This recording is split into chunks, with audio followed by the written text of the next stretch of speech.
వాళ్ళు వైసీపీలో టికెట్లు రాని వాళ్ళు టీడీపీకి వెళ్తాడే గొతిగా నక్కలాగా చంద్రబాబు కాచుకుని కూర్చున్నాడు కదా. ఎందుకంటే తన దగ్గరికి వచ్చేవాళ్ళు లేరు, తన దగ్గర ఉన్న వాళ్ళకి ఎవరికి సీన్ లేదు, తన పార్టీలోకి వచ్చే ఇతర ప్రముఖ నాయకులు ఎవరు లేరు కనుక పవన్ కళ్యాణ్ తోటి పట్టుకుని ఎలాడదామంటే పవన్ కళ్యాణే పెద్ద గుండు సున్నా అయిపోయాడు మొన్న ఎలక్షన్స్ తోటి. పవన్ కళ్యాణ్ ఎవడో పట్టించుకునే పరిస్థితులు లేరు ఆంధ్ర రాష్ట్రంలో. అతను ఒక కామెడీ పీస్ కింద చూస్తున్నారు. ఇక్కడ తెలంగాణలో కేఏ పాలు, ఆంధ్రాలో పవన్ కళ్యాణ్ అన్నట్టు కామెడీ చేస్తున్నారు. సోషల్ మీడియాలో చూస్తుంటే అర్థమవుతుంది కదా. ఎందుకంటే అతను అలా చేసుకున్నాడు. నిన్న ఒక మాట, ఇవాళ ఒక మాట, రేపు ఒక మాట, ఒక మాటకు పొంతలేదు. ఎప్పుడేం మాట్లాడో తెలీదు, ఆవేశం ఎందుకు వస్తుందో తెలీదు, ఒక విధానం లేదు, ఒక సిద్ధాంతం లేదు. నా పార్టీ ఇది, నా పార్టీ విధానం ఇది లేదు. నా పార్టీ విధానం ఎంతసేపు జగన్ ఓడించాలి, జగన్ ఓడించాలి, జగన్ ఓడించాలి, జగన్ ఓడించాలి, జగన్ ఓడించాలి. జగన్ మీద పడే నువ్వేంటి, జగన్ ఓడిస్తారు ప్రజలు తర్వాత విషయం.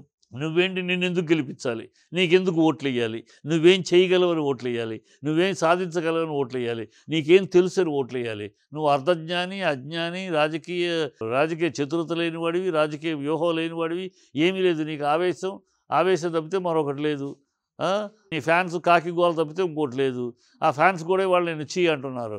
నువ్వేంటే నీకోసం మేము నువ్వు ముఖ్యమంత్రి అవుతావని పవర్ స్టార్ అని మేము గొంతులు దించుకుని డబ్బులు ఖర్చు పెట్టుకుని నాతో వెళ్ళి చంద్రబాబు కాళ్ళ దగ్గర కూర్చోమంటావు. నీకు ఇష్టమైతే నువ్వు కూర్చో, మమ్మల్ని ఎందుకు చంద్రబాబు కాళ్ళ దగ్గర కూర్చోమంటావు? చంద్రబాబుని మోయాల్సి క్రమం మాకేంటి, మేము నువ్వు అని మా డబ్బులు మా ఇంట్లో సొమ్మే ఖర్చు పెట్టుకున్నావు, నువ్వు అవుతావని నీకోసం పోరాడతా చించుకున్నాం. కానీ చంద్రబాబును అవడానికి మాకేం కర్మ, నువ్వు కావాలంటే పోయి తగలడు అని వాళ్ళే తిట్టుతున్నారు. అందుకని వారాహికి కూడా చాప్టర్ క్లోజ్ అయింది. కనుక చంద్రబాబుకి వాళ్ళు వైసీపీ నుంచి వచ్చేసిన వాళ్ళు అంటే ఇక్కడ పనికిరాని చెత్త. ఇక్కడ ఇంటెలిజెన్స్ రిపోర్ట్లో వైసీపీ పనికిరాని చెత్త అని చెప్తున్నారు. వాళ్ళ పనికిరాని చెత్త. వాళ్ళ మీదకి ఇంటెలిజెన్స్ రిపోర్ట్ వచ్చింది. ప్రజల్లో వాళ్ళకి ఏమాత్రం లేదు, ప్రజల్లో వాళ్ళ మీదకి వ్యతిరేకత ఉంది, అందుకని వాళ్ళకి ఇవ్వట్లేదు అని చెప్పారు. వాళ్ళని తెచ్చుకుని ఈయన బుధాన్ని ఎక్కించుకుంటున్నాడు. అంటే అక్కడ చల్లని కాసుని ఇక్కడ ఏదో చెల్లిని కాసుగా, అక్కడ చల్లని కాసు, మీరు చల్లని కాసు అయిపోయారు. ఇక చల్లని కాసు 0 రాసుకుంటే ఏముంది, సున్నానే. సన్నా రాసుకుంటే బూడిదలు అన్నట్టు అక్కడ చల్లని కాసు వచ్చి మీ పార్టీలో చేరిన ఒకటి, టీడీపీలో చేరిన ఒకటి, రెండు చల్లని కాసులే. కనుక దాని పెద్ద ఇంపాక్ట్ ఏమి ఉండదు, ఏం ప్రయోజనం ఏమి ఉండదు.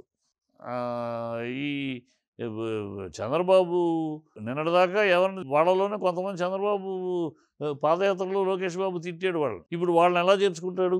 వాళ్ళనే మీరు విమర్శించింది మీ పాదయాత్రలో లోకేష్. ఆ ఎమ్మెల్యేలని విమర్శిస్తుంది. ఏ 93 కాన్స్టిట్యున్సీలో వెళ్ళిన చోటల్లా ఎమ్మెల్యేలని విమర్శిస్తూ ఎమ్మెల్యేలని ఆ కాన్స్టిట్యున్సీ మనుషుల్ని పెద్ద మనుషులు తిట్టడం చేశారు. ఇప్పుడు మరి ఎట్లా ఆ పార్టీ నుంచి వచ్చేసిన వాళ్ళని, ఆ తిట్టిన వాళ్ళని మీరు ఎట్లా చేర్చుకుంటారు? ఇప్పుడు ఎలా మంచి వాళ్ళు అయిపోయారు వాళ్ళు అని. మీకు గతి లేదు, తెలుగుదేశానికి గతి లేదు, క్యాండిడేట్స్ కూడా గతి లేదు. ఒంటరిగా పోటీ చేసే ధైర్యము, స్థైర్యము, స్తోమత ఉంది, డబ్బుకేముందిలే, కానీ ధైర్యము, స్థైర్యము, కాన్ఫిడెన్సు లేదు. పవన్ కలుపుకుని వెళ్దామంటే ఇక్కడ త్వర అయిపోయింది, ఈ కాంబినేషన్కి లేదు. బీజేపీ అసలే పట్టించుకునేవాళ్ళు లేడు బీజేపీని. అదొక పార్టీ ఉందా అన్న లెవెల్లో వెళ్ళిపోయింది. పురంధేశ్వరి ప్రెసిడెంట్ అయినాక అసలు బీజేపీకి ప్రెసిడెంటే లేడు అన్నట్టు అయిపోయింది. ఈవిడ చంద్రబాబు సెక్రటరీగా తయారైంది. సో ఇవన్నీ కారణాలతోటి ఎవ్వరూ పెద్దగా వీళ్ళు ఏ పార్టీలో ఉంటారు, ఊడే ముక్కు ఎక్కడుంటే అన్నట్టే, తుమ్మితే ఊడే ముక్కు ఎక్కడుంటే దాంట్లో తుమ్మితే ఊడారు, ఇక్కడ అవుతారు, ఇక్కడ రేపు ప్రజలు తుమ్ముతారు, పోతారు. వాళ్ళనేమో మొన్నటిదాకా విమర్శించి ఇవాళ అక్కడ ఇంటెలిజెన్స్ రిపోర్టు వీళ్ళకి ప్రజల్లో ఏమీ లేదు అని చెప్పి ఆయన పంపించేస్తూ ఉంటే వాళ్ళని బాబు రండి నేను ఇక్కడ నా డోర్ తెరుచుకుంది, నాకు ఇక్కడ గది లేదు పవన్ తోటి అనుకుంటే పవన్ ఏమీ సీన్ కనపడలేదు, బీజేపీ సీన్ లేదు.